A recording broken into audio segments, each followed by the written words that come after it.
Hai anak-anak, bertemu dengan saya Bumian. Pada video ini kita akan belajar mengenai aritmatika sosial. Sebelum mempelajari, silahkan dibaca dulu mengenai kompetensi inti dan kompetensi dasar. Setelah menyimak video berikut, anak-anak diharapkan mampu memetakan cakupan materi mengenai aritmatika sosial secara ringkas.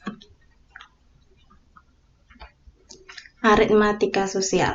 Subtopik yang pertama yang akan kita pelajari itu mengenai harga pembelian dan harga penjualan, untung dan rugi, diskon ataupun rabat, kemudian bruto, neto, dan tara, terakhir bunga tunggal. Nah, coba perhatikan gambar berikut. Apa yang dicari oleh pedagang? Kemudian gambar berikut memberikan promo. Nah, perhatikan contoh soal berikut. Budi membeli kaos kaki seharga 10.000, membeli ya. Kemudian, Budi menjual kaos kaki tersebut seharga 15.000. Kita bandingkan harga beli dan harga jualnya. Harga beli 10.000, harga jual 15.000. Maka harga jual lebih dari harga beli, sehingga yang terjadi adalah untung. Untung berapa? Untung 5.000 dari harga jual dikurang harga beli. Kemudian contoh kedua, Ruri membeli kaos kaki seharga 15.000, kemudian dijual seharga 10.000. Kita bandingkan harga jual dan harga belinya. Harga beli dibanding harga jual lebih besar harga beli ya, sehingga yang dialami oleh Ruri adalah kerugian. Kerugiannya berapa? Harga beli dikurang harga jual, itu 5.000 kerugiannya. Kemudian apa yang dapat kita simpulkan? Keuntungan itu adalah harga jual dikurang harga beli, sedangkan kerugian adalah harga beli dikurang harga jual. Nanti kita pelajari juga di sini mengenai persentasenya. Berapa persen untungnya ataupun berapa persen ruginya. Kemudian mengenai rabat ataupun diskon, ini sering kita temui di swalayan atau mall.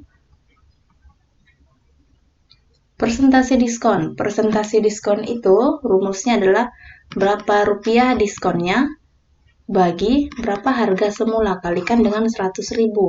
Itulah yang biasanya ditulis 70% diskonnya ataupun 20%. Nanti kita juga akan pelajari mengenai diskon 50% plus 20%. Sebagai contoh.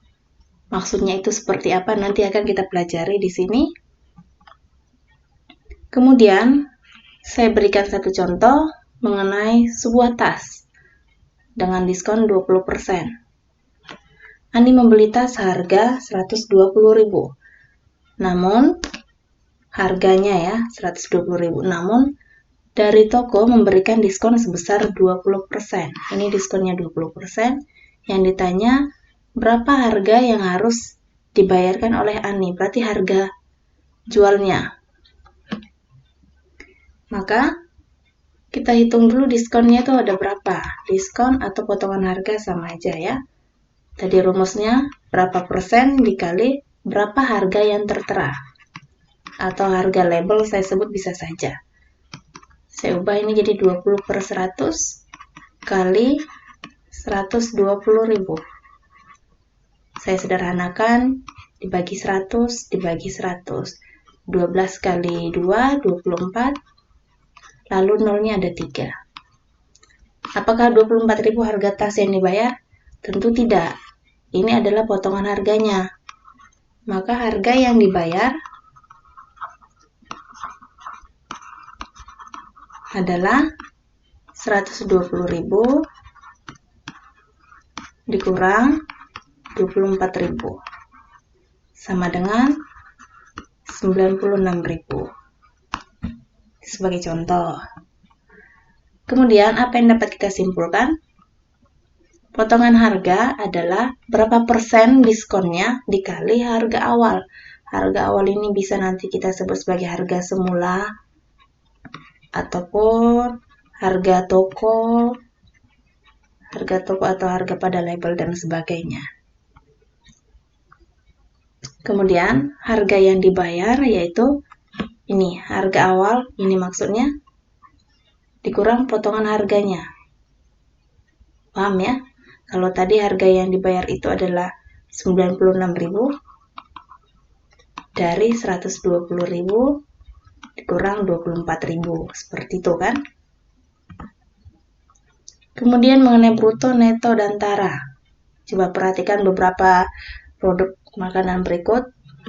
Biasa kita temui juga di swalayan-swalayan. Biasanya tertera di situ neto dari suatu produk, sekian gram, sekian miligram biasanya. Lalu kita akan pelajari apa itu bruto, neto, dan tara. Bruto ini adalah berat kotor. Neto adalah berat bersih. Dan tara adalah berat kemasan. Seperti itu ya. Contohnya ini ada semen, tertera tulisannya itu 50 kg. Nah, 50 kg ini maksudnya adalah bruto atau berat kotor. Kita lihat contoh soalnya. Dari gambar di samping diketahui brutonya 50 kg dan netonya 49 kg. Yang ditanya berapa tara? Tara itu berarti berat dari kantong semen berikut. Penyelesaiannya sangat mudah karena bruto itu sama dengan neto ditambah tara, maka tara sama dengan bruto dikurang neto. Tara sama dengan brutonya tadi 50 kg dikurang netonya 49,90 kg. Maka tara sama dengan 0,1 kg atau sama dengan 100 gram. Itulah berat dari kemasannya saja ini, kertasnya seperti itu, namanya tara. Kesimpulannya adalah bruto adalah berat kotor, tadi sudah dijelaskan, yang terdiri dari berat bersih ditambah berat kemasan. Rumusnya. Kemudian yang terakhir topiknya mengenai bunga tunggal.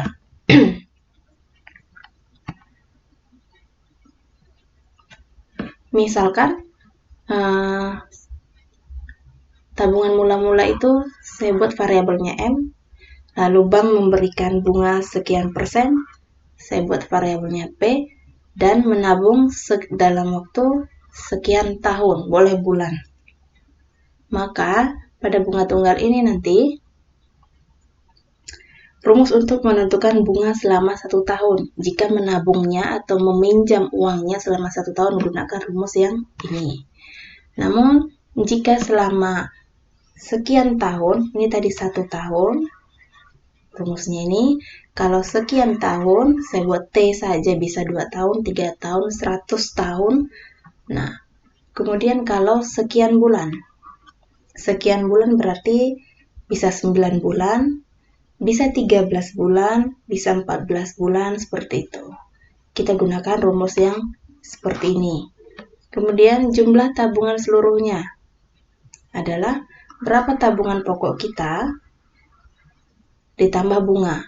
Kalau ini untuk kasus pinjaman, maka berapa pinjaman pertama kita atau pinjaman mula-mula kita ditambah bunganya. Itulah total utang yang kita bayarkan.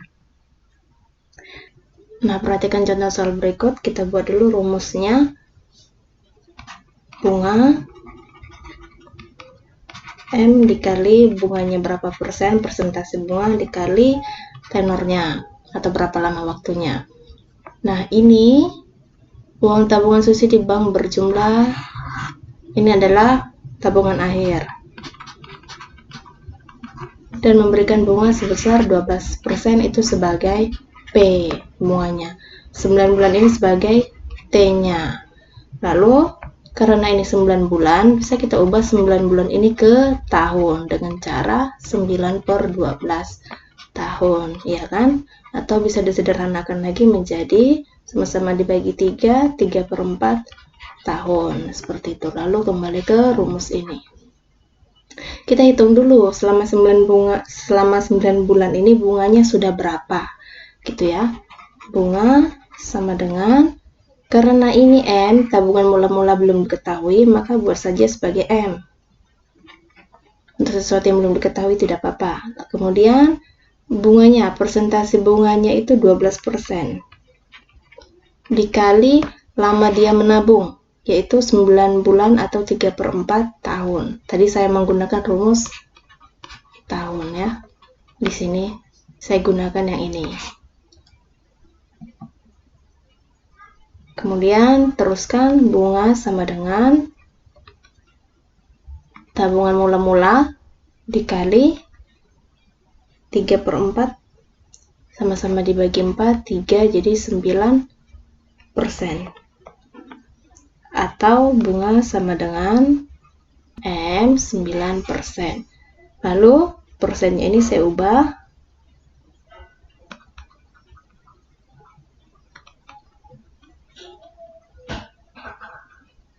seperti itu ya.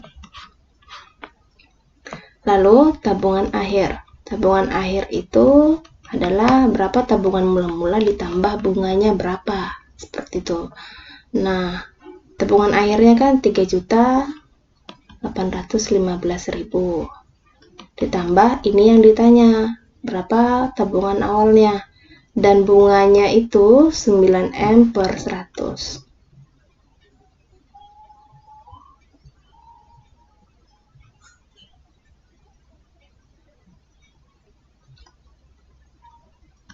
Lalu kita operasikan, ini kita samakan penyebutnya 100 bagi 1, ini kan per 1 bisa 100 dikali M, 100M ditambah 100, 9M, maka 3.815.000 sama dengan 109M per 100. Sudah? Lalu ini saya naikkan ke sini, dikali silang, maka 109M itu adalah 3.815.000 dikali 100, gitu kan? Maka M-nya saja sama dengan 3.815 dikali 100 per 109. Maka M atau tabungan mula-mulanya adalah 3.500.000. Bisa nanti dicari sendiri. Untuk konsepnya ini bisa saya bantu mungkin seperti ini saja. Kalau kita misalnya 6 adalah 3 dikali 2. Kalau yang ditanya 2, maka 6 dibagi 3. Kalau yang ditanya 3, maka 6 per 2. Mungkin itu bisa membantu memahami konsep yang seperti ini. Bagaimana menemukan nilai M-nya saja. Oke, saya kira sekian dulu ringkasan materi mengenai aritmatika sosial. Selamat belajar dan selamat bermatematika.